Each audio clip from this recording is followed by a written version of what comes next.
अस्सलाम वालेकुम। Welcome to our YouTube channel Haidari goat and dairy farm.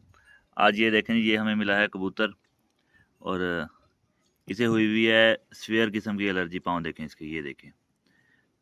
तो अब हमें नहीं पता है कि ये किसका, ये गिरा है यहाँ आके। तो हमने इसे उठा के देखा तो कंडीशन इसकी हो रही थी ये। और रिक्वेस्ट सभी लोगों से ये है कि अगर आपने परिंदे रखे हुए हैं और आपके पास परिंदा कोई भी बीमार हो जाता है तो ये नहीं है कि आप उसे घर से निकाल दें। आपने उसका ट्रीटमेंट करना है, ये आपकी रिस्पॉन्सिबिलिटी है, क्योंकि आपने परिंदा वो रखा हुआ है। ठीक है, अल्लाह को आप जवाबदेह होंगे। और अगर आपसे ट्रीटमेंट नहीं हो पा रहा, पहले तो कोशिश करें, खुद से नहीं हो रहा किसी डॉक्टर से कांटेक्ट करें।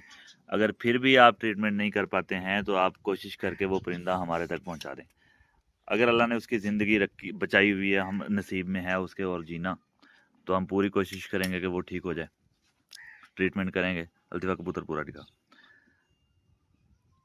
अब ये देखें, ये है परिंदा, ये कबूतर ये वाला, और ये है एलर्जी पर पकड़ने से। ये देखें टांगों की कंडीशन, यही कंडीशन मुंह की थी। अब इसे करना क्या है, सिंपल सा इसका ट्रीटमेंट है कि इसको अच्छी तरह छील लेना है आपने। और आँखों की तरफ भी अगर है तो आँखों पे भी आप छील लें। ठीक हो गया। ये देखें, आँखों पे भी इसके है हल्की हल्की एलर्जी।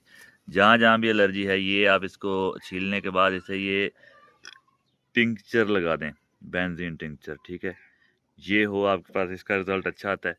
ये अगर नहीं है तो आप पायोडीन के साथ इसका ट्रीटमेंट कर सकते हैं। पायोडीन लगाएं इसे 3-4 दिन, इससे इंशाल्लाह ये बिल्कुल रिकवर हो जाते हैं। तो अपना बहुत सारा ख्याल रखें। आपके पास जो परिंदे मौजूद हैं और आपके गिरदो तमाम में जो परिंदे और जानवर रहते हैं, उनका बहुत सारा ख्याल रखें। मिलते हैं इंशाल्लाह अगली वीडियो में। अल्लाह निगहबान।